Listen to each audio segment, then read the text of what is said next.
¿por qué han obviado seguir ese procedimiento que corresponde? Porque por algo decidieron que tenía archivo provisorio. ¿Por qué decidieron abrir una nueva investigación si lo que correspondía era entrar en esa etapa y continuar?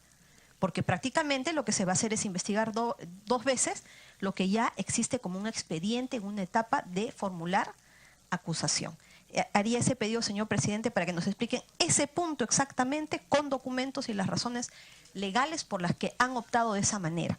Por otro lado, quisiera también, señor presidente, a través de su persona, se pueda preguntar al señor Beto Ortiz, ¿cuál es la información que tiene o que ha podido recabar dentro de sus investigaciones respecto a los abogados que durante la realización del proceso habrían llevado a cabo actos de corrupción, el pago de coimas a los testigos? Ya tenemos al señor Jorge Ávila, que él ha reconocido que le pagaron para cambiar su versión. Tenemos los audios incorporados en el proceso de lavado de activos contra la señora Nadine Heredia y el señor Ollantumala, en los cuales, cuando se estaba desarrollando la captura del camarada Artemio, se hablaba, ¿no? Se reveló de las acciones del señor Amasifuen y otras personas para poder comprar la versión de los testigos. Entonces ya son una serie de elementos que por sí, ¿no?, al momento en que se junten, van a poder sostener lo que ha sucedido en la realidad. Quisiéramos saber si dentro de sus investigaciones ha podido averiguar qué abogados participaron, qué personajes participaron. De los medios de comunicación hemos sabido del doctor Roy Gates, hemos sabido que él habría también participado. Quisiéramos saber si nos puedes alcanzar algún tipo de aporte. A los señores periodistas, por favor. Por favor. Guardamos silencio, si fueran tan amables. Gracias. Señor Beto Ortiz, continúe. Sí, a lo largo de las investigaciones tuvimos oportunidad de entrevistar a los dos abogados que defendieron al expresidente Ollantumala. Tanto Omar Chejade como Eduardo Roy Gates fueron entrevistados por nosotros. Ambos negaron haber intercedido o participado en esta supuesta compra de testigos. Sin embargo, yo creo que sería de gran utilidad para esta investigación que pudieran comparecer ante esta comisión, porque creo que tienen información muy valiosa ambos, especialmente el señor Roy Gates.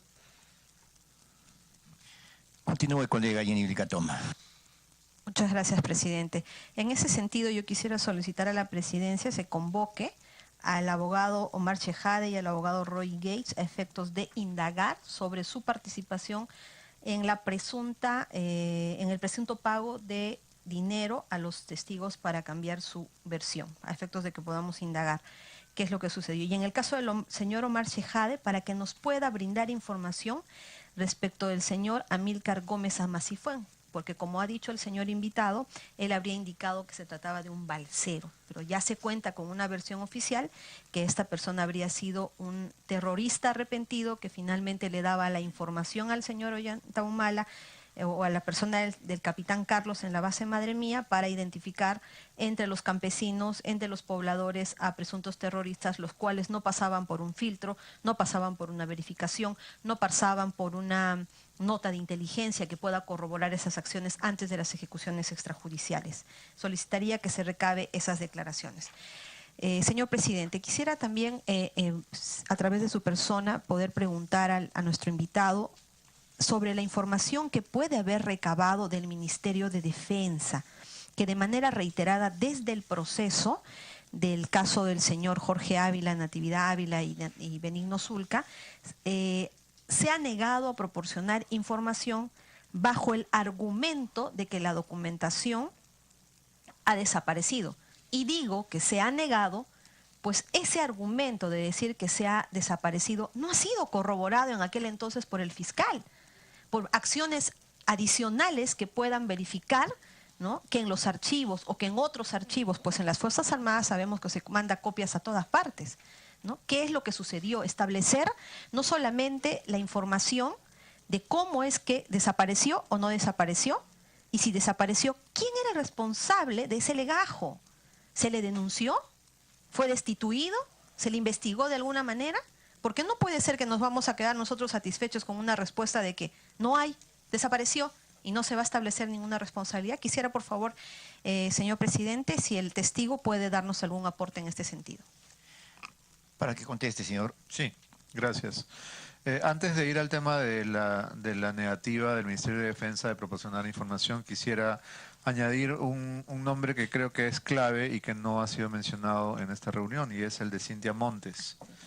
En la entrevista que nos concede Jorge Ávila, hermano de Natividad, que es el sujeto que aceptó la coima para cambiar su versión, él nos concede una entrevista y dice lo siguiente: cuando le preguntan sobre el pago que le hace Amílcar Gómez Amacifuén, dice: la que estaba ahí también era la señorita Cintia Montes. Con ella hablo también, estaba en Tingo María cuando vino Amílcar, acá en Tingo María, para que me dé una parte de la plata. La primera parte me la dieron Cintia y Amílcar en Tingo María. Lo dice textualmente, está la grabación que está a disposición de ustedes. Pasando al tema de la no colaboración del Ministerio de Defensa, nosotros como periodistas hemos cursado comunicaciones tratando de conseguir, por ejemplo, la lista de los soldados de la promoción Abril 91, y no existe, no nos han dado razón. Lo mismo para que nos den la ficha en la cual se consigna de qué año a qué año ha estado el ex capitán Ollanta Humala a cargo de la base, también se nos negó. Y aquí hay un tema importante, y es que una organización de derechos humanos importante como Human Rights Watch se ha interesado en el caso. Su representante en América Latina, Tamara Tarasiuk, viajó a Lima, apenas hicimos pública la denuncia, y estuvo aquí investigando el caso. Y hace cosa de un mes, en Buenos Aires, nosotros la entrevistamos porque Human Rights se pronunció, ¿no? Human Rights Watch se pronunció sobre el caso y denunció que justamente el Ministerio de Defensa se había negado a colaborar con la investigación. Creo que una persona que nos podría brindar información sobre este caso es el exministro de Defensa, Mariano González. Nosotros nos hemos comunicado con él a raíz de que el actual ministro de Defensa apareció en un programa de Canal N, en el programa de Mávila Huertas, abogando por la libertad de Nadine Heredia. Y todos recordamos que dijo que una madre de 3 hijos no debería estar en la cárcel. Y eso pasó hace cosa de 3 días. Entonces, resulta por lo menos sospechoso, o llama a suspicacia, que un ministro de Estado que se niega a brindar información para esclarecer este caso tan grave, abogue de esta manera desembosada por la libertad de Nadine Heredia, ¿no? Creo que es un punto relevante que habría que tener en consideración. Continúe, colega Jenny Vilcatón. Muchas gracias, señor presidente. Solicitaría también se convoque la presencia de la señora Cintia Montes, a efectos de que pueda dar su versión en lo que ha sido aludida respecto al pago de los testigos.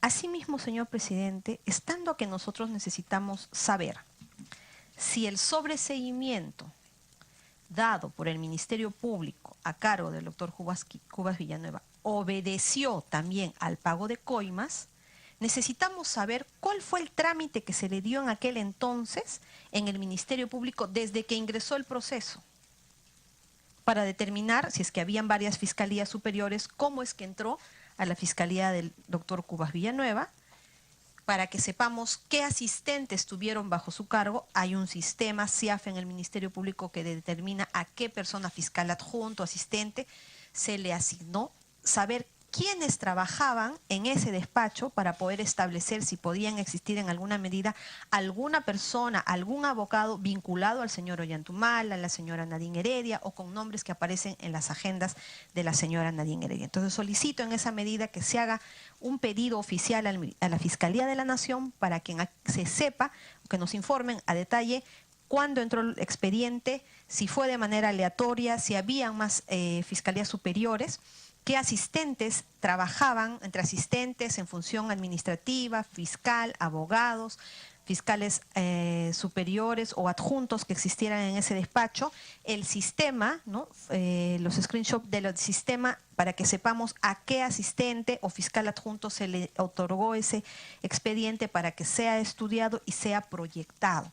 En esa misma medida se haga lo propio en el Poder Judicial, en la Sala Penal Nacional.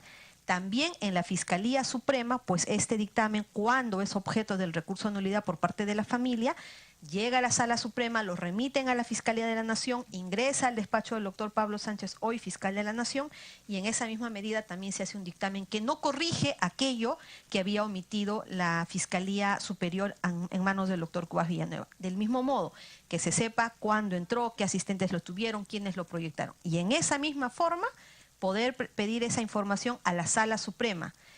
¿Cómo ingresó? ¿Cuándo ingresó? ¿Qué asistente lo tuvo? ¿Qué abogado responsable?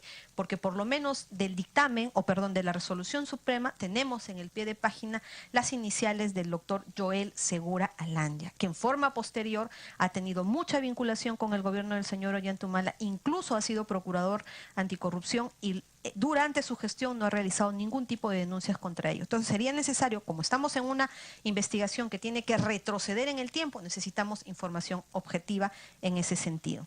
De esa misma forma, señor presidente, solicito la presencia del señor Mariano González, del ministro de Defensa, el señor Jorge Nieto Montesinos, para que nos informe con documentos, no solo versiones, porque lamentablemente solo con versiones se ha prescindido de esa prueba tan indispensable. Nos traigan en qué momento, quién tenía bajo su cargo el acervo documentario de ese legajo que se dice que se ha perdido, ¿no? ¿Qué responsabilidad administrativa, penal se implementó, se inició a raíz cuando descubren que esta documentación no existe? Y toda aquella documentación en forma posterior que da cuenta de lo que pasó con ese legajo. Y que asimismo se haga una indagación, señor presidente, a cargo de la Secretaría Técnica, de hacer una indagación en todos los estamentos o todos los organismos dentro de del sistema estatal donde este legajo pudo haber llegado en el tiempo. Porque a veces la documentación te dice con copia a personal, con copia a registro, a tesorería, con copia a diferentes órganos dentro de una institución. Entonces podemos rearmar ese legajo, porque la comisión no se va a conformar con un no existe o desapareció, sino conocer quiénes fueron los responsables de esa desaparición y cuáles son las responsabilidades que en forma posterior se tienen que haber establecido. De esa misma forma, en el Ministerio Público, cuando el fiscal o el juez le pidió al Ministerio de Defensa que le remitan el legajo y le dijeron no hay, por favor, queremos la denuncia de ese fiscal o de ese juez que derivó a otra fiscalía para indagar la desaparición de ese documento. Queremos conocer todo lo que sucedió para que se haya generado impunidad en este proceso. Señor presidente, en esa misma medida quisiera preguntar a través de su persona al señor Beto Ortiz, dentro de las investigaciones, dentro de las indagaciones que ha realizado, aquello que pudo haber descubierto en relación al llamado Capitán Carlos, con el narcotráfico en la zona de Madre Mía. Para que nos responda, señor Beto Ortiz. Sí, creo que sería de gran utilidad que esta comisión tuviera acceso a lo que en televisión llamamos el máster, es decir, el íntegro de la entrevista sin editar, tanto de Adolfo Becker Silva como de Werner Melgarejo, porque nosotros al plantear la denuncia nos circunscribimos al caso de las muertes de Madre Mía y dejamos de lado otros temas anexos por cuanto queríamos centrarnos solamente en el tema de los asesinatos, pero sí tanto Silva como Melgarejo mencionaron que ellos eran llevados a resguardar, por ejemplo, el trasiego de embarques de droga, ¿no? Lo mencionan ambos, mencionan incluso el nombre del supuesto narcotraficante en la zona. Nosotros no quisimos agregar un tema anexo dada la gravedad de la denuncia principal, porque obviamente se habría diluido y habría parecido que esto era una especie de carga a montón, ¿no? Y nos centramos en la denuncia sobre la cual tenemos más información y más testimonios. Pero sí es verdad que ambos testigos mencionaron el tema de avionetas que llevaban droga y que ellos eran llevados a cuidar o incluso a cargar, ¿no? Los soldados de la promoción Abril 91, y creo que ellos podrían también reafirmarse en esa denuncia.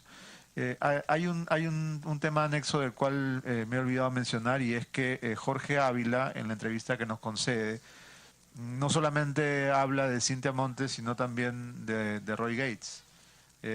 Y esto consta en el video, ¿no? Él dice que Roy Gates permanentemente coordinaba con él, que lo llamaba por teléfono, y que era parte de esta negociación para que él cambiara su testimonio, ¿no? Entonces, creo que es un testimonio importante. Y finalmente, otro asunto que no he mencionado es que la fiscal Ibáñez dejó el despacho de la Fiscalía de Derechos Humanos en manos del fiscal Cubas durante un lapso importante. Creo que sería interesante que, si el fiscal Cubas acude a esta comisión, preguntarle por evidencias o documentos correspondientes a esta investigación que quedaron en la oficina de su despacho y que al parecer han desaparecido, como por ejemplo mapas de fosas que fueron elaborados por testigos que comparecieron ante la fiscal Ibáñez, o grabaciones de entrevistas con mucha información y con muchos detalles sobre este caso y sobre la ubicación de los lugares donde se habría enterrado los cuerpos, ¿no? Esto es algo que creo que reviste gran importancia, es decir, por qué cuando la fiscal Ibáñez regresa a su despacho encuentra que hay documentos y hay grabaciones que han desaparecido. Colega Yenil Catoma, continúe. Muchas gracias, señor presidente. La información que nos acaba de dar el señor invitado es realmente grave. Es por ello que es totalmente cuestionable que el señor Pablo Sánchez, quien en aquella oportunidad ejercía el cargo de fiscal supremo y no corrigió las graves omisiones en las que había ocurrido en un dictamen superior el fiscal Cubas Villanueva, en aquel entonces, hoy es fiscal de la Nación, y el fiscal de la Nación, Pablo Sánchez, ha puesto en el cargo de asesor principal al fiscal Cubas Villanueva. Veníamos protestando en esta comisión de cómo era posible de que esta persona se mantenga en un cargo tan importante por la influencia y acceso que tiene a todo el sistema fiscal, al sistema administrativo, al sistema fiscal, al sistema de medicina legal, al sistema de defensa de los testigos. Y hoy se está viendo corroborada con la versión del señor Beto Ortiz, que está teniendo acceso. Y si él es la persona cuestionada, ¿cómo es posible que va a reemplazar a la señora fiscal Ibáñez? Pues en primer lugar, por haber sido ya un fiscal que ha conocido, que ha archivado, que ha sobreseído, ya no podría seguir vinculándose con este tema porque simple y llanamente se encuentra cuestionado, señor presidente. Solicito la presencia urgente de la fiscal Ibáñez a efectos de que nos informe con documentos y que previamente a su visita nos haga llegar todos los documentos que den cuenta sobre esta extraña situación donde habrían desaparecido mapas de las fosas, documentación, grabaciones y videos que nos ha informado el señor Beto Ortiz, y cuáles son las circunstancias en las cuales habría sido reemplazada por el fiscal Cubas Villanueva. Es más, tengamos en cuenta que el señor fiscal, ex fiscal Cubas Villanueva, no solamente fue fiscal superior, él fue coordinador de todo ese sistema. Habrá que saber hasta dónde llegó en aquel entonces y luego con sus relaciones con el gobierno, con los cuestionamientos que también nacen en relación al trabajo que realizó con el señor que llevó a cabo Iván Vega, con el señor Iván Vega, porque él tenía el cargo de coordinador del sistema de todas estas fiscalías, señor presidente. Es necesario ya que el fiscal de la Nación tome la decisión de sacar del cargo al doctor Cubas Villanueva, alejarlo totalmente del sistema de tal forma que el Ministerio Público nos garantice de alguna manera, se lave la cara de alguna manera de tantos graves cuestionamientos que han existido hasta el día de hoy. No puede permanecer un funcionario cuestionado en un cargo tan importante, en tanto las investigaciones tratan de salir adelante. La verdad, muy difícilmente está tratando de salir adelante, pero obviamente tal vez no se llega a ese fin si se sigue teniendo personas que se dedican a comprar testigos, personas que quieren desaparecer la documentación, personas cuestionadas en cargos neurálgicos dentro del Ministerio Público. En esa medida, señor presidente, quisiera además, en relación a la presunta compra de testigos, que se pueda convocar al fiscal a cargo de la captura del camarada Artemio, en cuyo poder no se habrían mantenido durante tantos años los audios donde se revela este presunto pago de los testigos para el caso Madre Mía.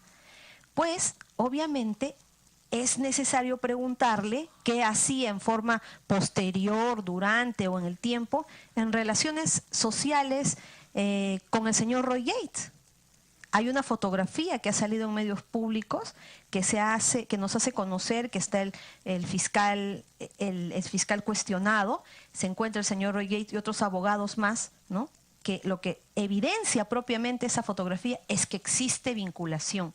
Tal vez en esa relación se puede encontrar la respuesta del por qué esos audios permanecieron escondidos durante tanto tiempo. Y digo escondidos, ¿por qué, señor presidente?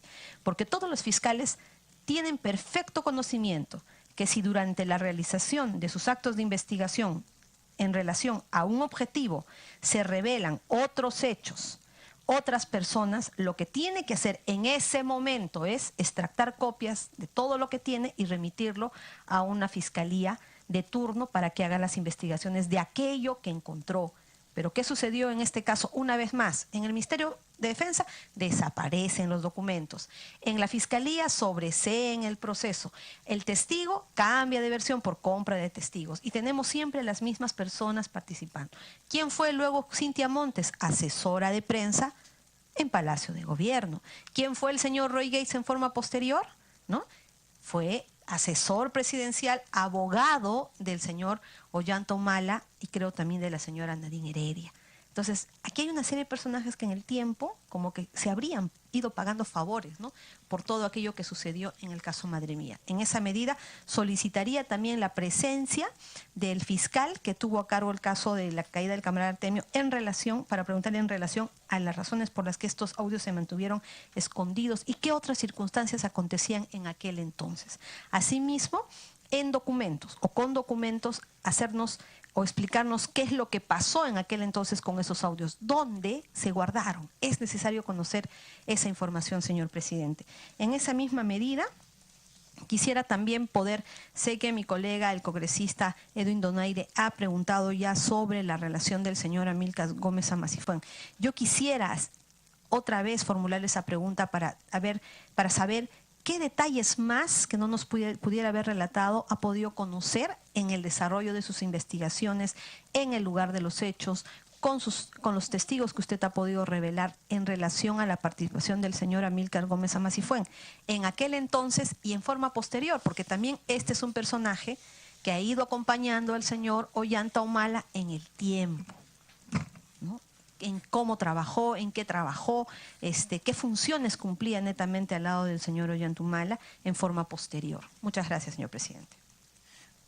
Para que conteste, señor Beto Ortiz. Sí, gracias. Voy a responder a la interrogante de la congresista Vilcatoma, citando el texto de mi propio informe cuando regresé de Madre Mía, porque el personaje de Amílcar es clave y creo que es importante detenernos en conocer su historia completa. Leo el texto de mi propio informe y voy a citar las declaraciones el propio Adolfo Becker Silva. Dice lo siguiente: solo un miembro de la tropa al mando del capitán Carlos, como Adolfo Becker Silva, podía revelar al país la increíble historia secreta de Amílcar Gómez Amasifuen, el ya famoso Chicho, y de cómo se convirtió en el engreído del presidente después de haber sido un terrorista de Sendero Luminoso. Dice Silva: mi promoción se molestó, le hizo una llave a Amílcar cuando llega a entregarse. Quiero hablar con tu capitán, dice. Había un fierro y había que ascender. El subversivo adolescente había desertado de Sendero y llegaba a la base de Madre Mía para rendirse, pero exigía que primero le permitieran hablar con el capitán. Un capitán que no solo le ahorraría el tormento de pasar por el tratamiento que se le daba a los terrucos, sino que le perdonaría la vida y con el correr del tiempo lo convertiría en su confidente y su mano derecha.